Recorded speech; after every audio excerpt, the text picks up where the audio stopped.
Hindi naririnig. Magandang umaga po sa inyong lahat. Kasama po natin ngayong umaga. Siyempre, palakpakan po natin our honor. Siyempre, ang ating pong engineer. Palakpakan po natin Engineer Armando Andres. Ang ating school principal, Mr. Romencio L. Rubio. Siyempre, kasama rin po natin our Secretary to the Mayor, Mr. Manuel M. Sarcal. Ang ating mga department heads, city employees, ang ating mga barangay officials, mga magulang, guardians, mga teachers, and of course, ang mga mag-aaral ng Lacandula Elementary School. Muli, isang malakas na palakpakan. 2 months ago, to be exact, October 20, nandito rin po tayong lahat for the groundbreaking ceremony. After 2 months, nagkita-kita ulit tayo para naman sa inauguration ng inyong bagong grounds ng Lacandula Elementary School. Kaya po, para po ibigay ang kanyang mga pambungad na pananalita, tawagin po natin ang ating school principal. Palakpakan po natin Mr. Romencio L. Rubio. Magandang umaga po sa ating lahat, lalong-lalo na po ang ating minamahal na Mayor Isko Moreno de Pagoso. Good morning, sir. Sa ating Vice Mayor Tia Atienza, at ng ating engineer ng ating city, Engineer Andres, Councilor Tia, nandito kanina, may kausap. And of course, our Schools Division Superintendent, ang ina ng ating mga paralang lungsod, Dr. Nerissa Lumeda. Good morning po sa ating lahat, mga magulang, mga teachers, at ganun din sa ating mga bida sa araw na ito, mga batang Lacandulians. Ako po ay natutuwa, unang-una, sapagkat sa isang taon ay natapos na rin sa wakas ang ating proyekto. Napaka-swerte natin mga bata dahil ang ating pinangarap ay nandito na. Sabi nga ni Mayor sa akin noon, nung nag-usap kami, sabi niya, ito ay utang ko sa inyo. Sabi niya sa akin. Ang sagot ko po ay hindi po utang, Mayor, ito po ay commitment ninyo at pagmamahal sa mga batang Manileño. Kaya palakpakan natin ang ating Mayor, Mr. Moreno.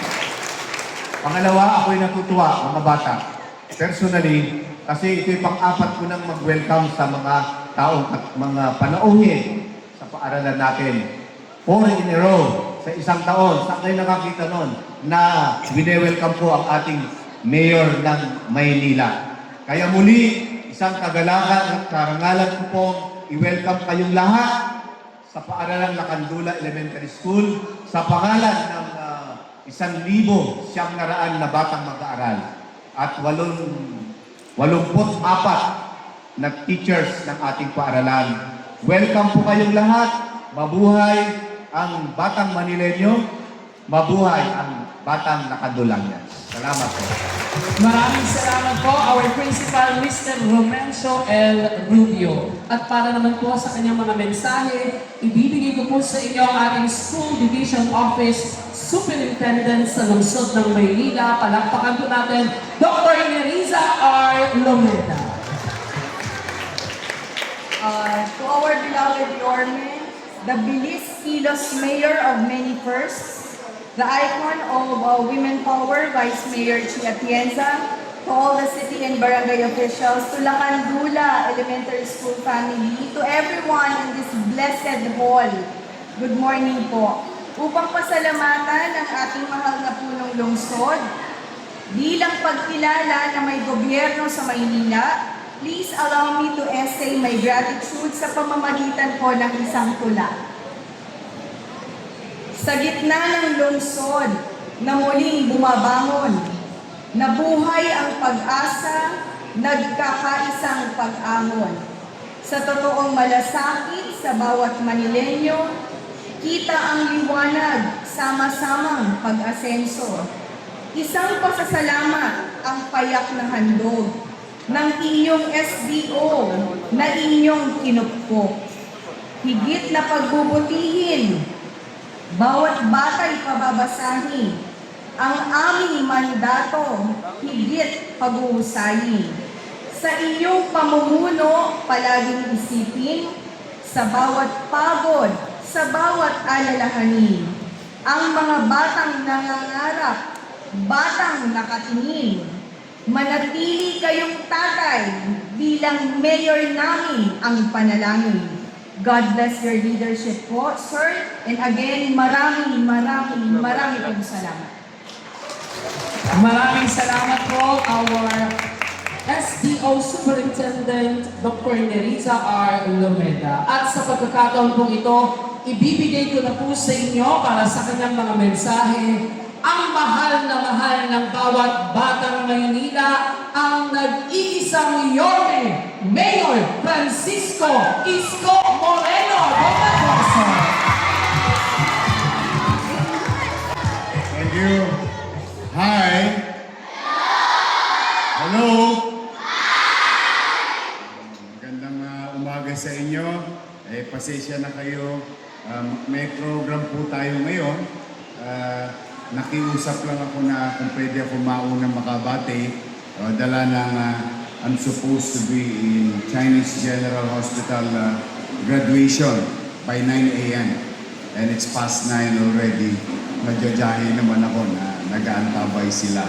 But I'm very excited to be here because today, and about a year ago, si Councilor Awi Sia, huwag ko kayong mag-alala, hindi po tambay sa kanto yan. Talagang ganyan lang siya. And Vice Chief, I went here with your some parents and some teachers. At nakita ko yung sitwasyon nila dito talaga. So, that night, with Principal Rubio, sabi ko, sige ako, pagka pinalad akong makabalik,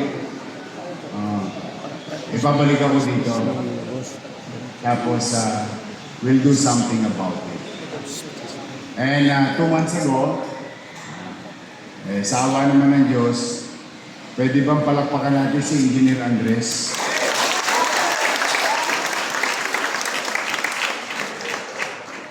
At yung kanyang mga kasamahan. Na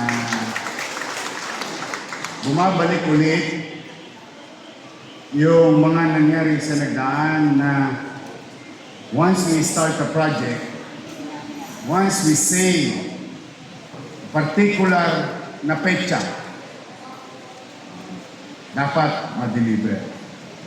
So that ang mga stakeholders naman, laging may inaasahan.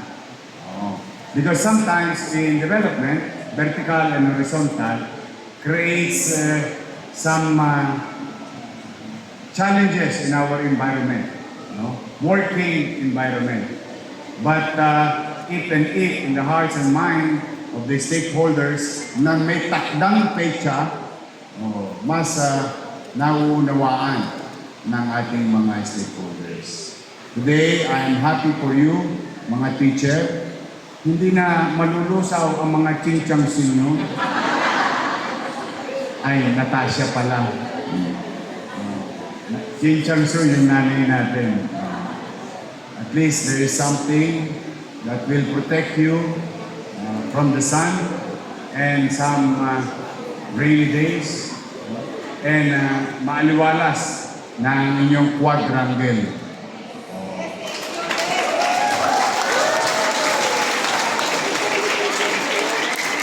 Sa mga guro ng teaching, sa mga parents, sa ating mga barangay chairman, nakita ko kanina yung mga barangay chairman natin. Ito ay alay sa inyo ng inyong pamahalang lungsod through our taxpayer. Palakpakan natin ang ating mga taxpayer.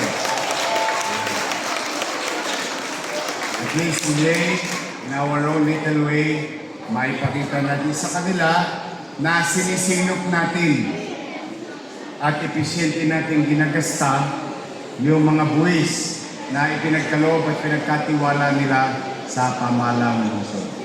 And a few days from now, as we are committed also to Sampaloc, again, we will share to you. There is also a commitment there of a specific timeline. Mukhang on track kami. Kaya kahit papano, ay sigurado ko sasaya naman yung mga taga Sampaloc. For now, mga bata, masaya ba kayo? Gusto nyo nakadali kayo ng McDo, no?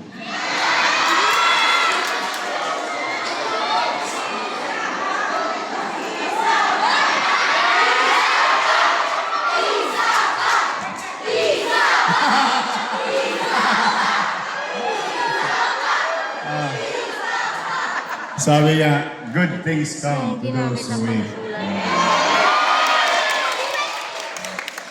Pag maganda ang grade ninyo,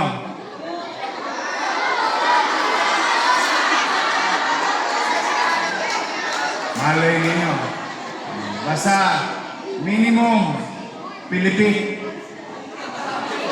walang panahon.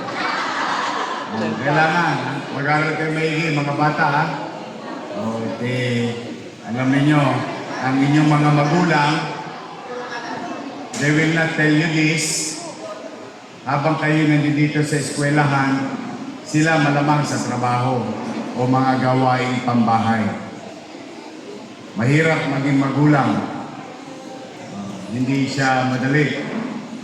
At maraming bagay na hindi sinasabi sa atin ang nanay natin at tatay natin. Nahirap na kanilang o pagsubok na kanilang pinagdadaanan. Pinansyal man o emosyonal.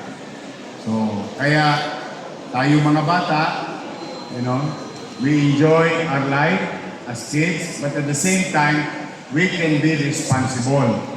To whom? To ourselves. By what and how? Mga bata, ano kayo today? Di ba kayo ay mga Ano ang obligasyon ng mag-aaral sa kanyang sarili?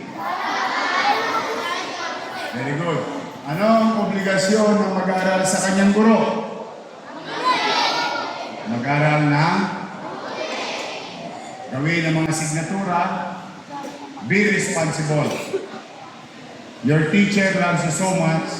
Same thing with your parents.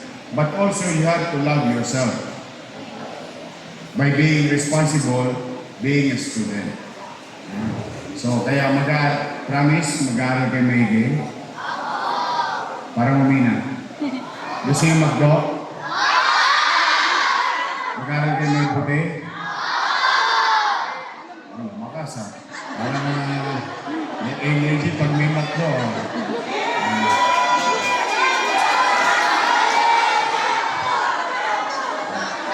Dahil sa inyo, dumami McDo sa Maynila.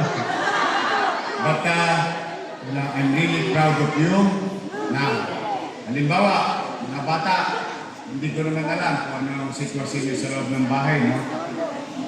Minsan, sino walang bawal? Dalawa.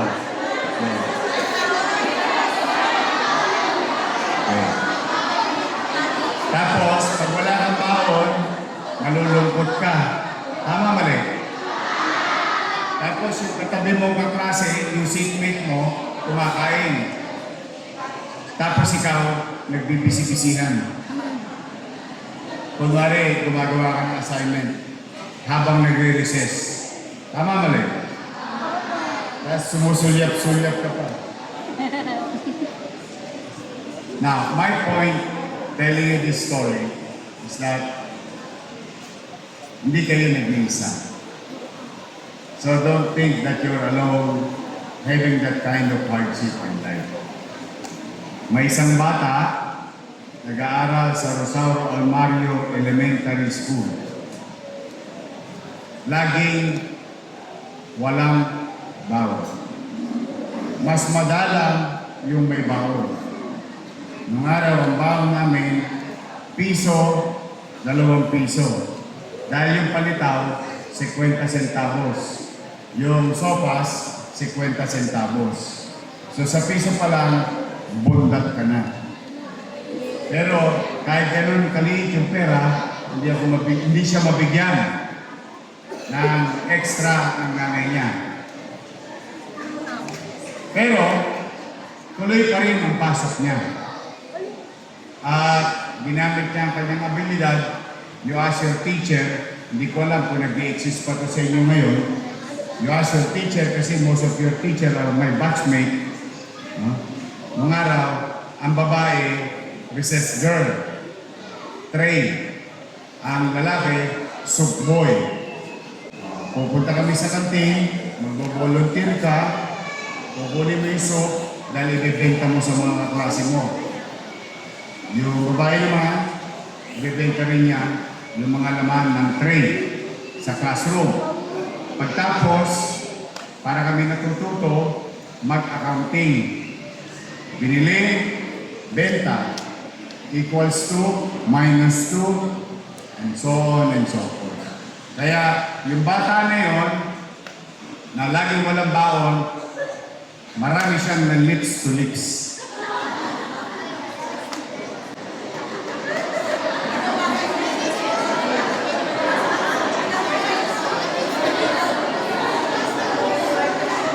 Kasi yung bata na yon, yung mga ininom na soup ng kanyang mga kaklase, kasi babalik mo yung aluminum. Yung tasang aluminum, kailangan ibalik yun sa kantin. Pag recess, bawal lumabas ng classroom.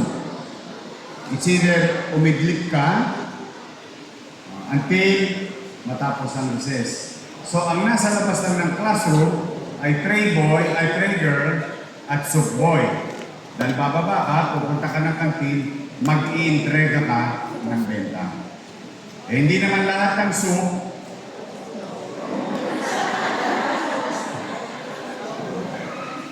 na ininom ng kaklase mo,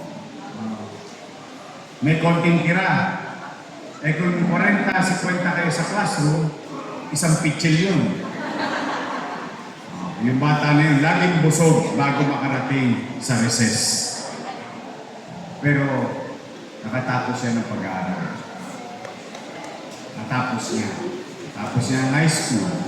Hindi naging hadlang sa kanya yung mga maliliit na bagay na para sa ating mga bata, sa pananaw natin, malaking bagay.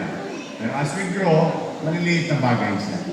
At yung bata na yun, na laging walang baon, ay naging mayor ng Maynila.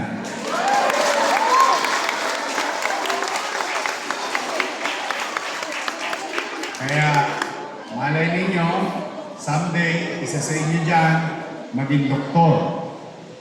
Maging katulad ni Andres. Maging katulad ng teacher nyo. O maging konsyal katulad ni Awi. O maging vice mayor. O maging mayor. Baka meron pa maging presidente sa inyo. Brimo, yung bata na yun, muntik maging presidente. Yes. Muntik lang. Pero sigurado ako naging mayor yung bata na yun. Kaya huwag kayong mawawalan ng pag-asa.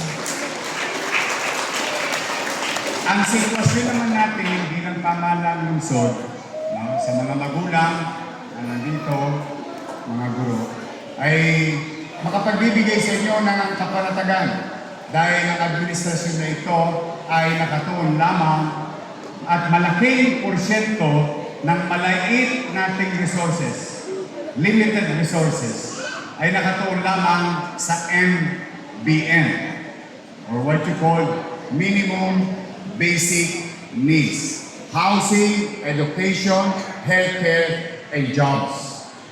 So, ibig sabihin, kayong mga naparito nakikinig, ay isa kayo sa mga pangunahing institusyon or komunidad o mamamayan na laging lamang sa pananaw, isip, puso ng inyong pamahalang lungsod.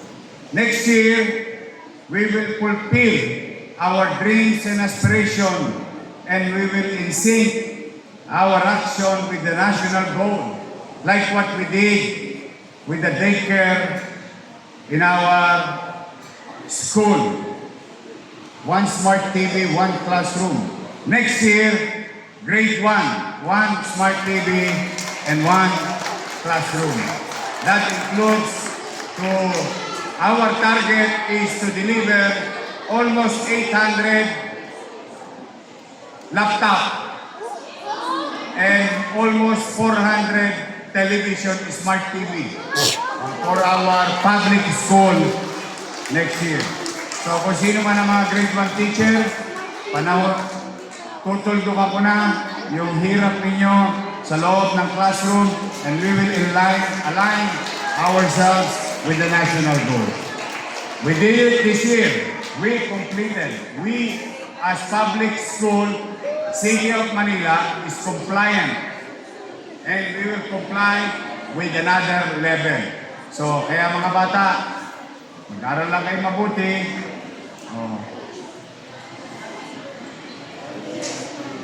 Pipilitin namin maging mainam na pamahalaan para sa inyo, para sa kinabukasan ninyo. Kaya, mga bata, Merry Christmas! Sino gusto ng gift? Sumayin niyo ang pagmamahal ko.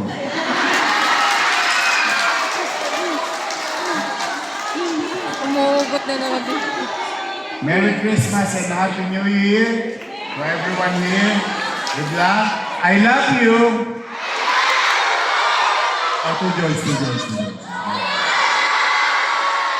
Ingat kayo, mga teacher. Good luck. Pagpalain nawa kayo ng buong may kapal. Maraming salamat. Manila! God first. Thank you.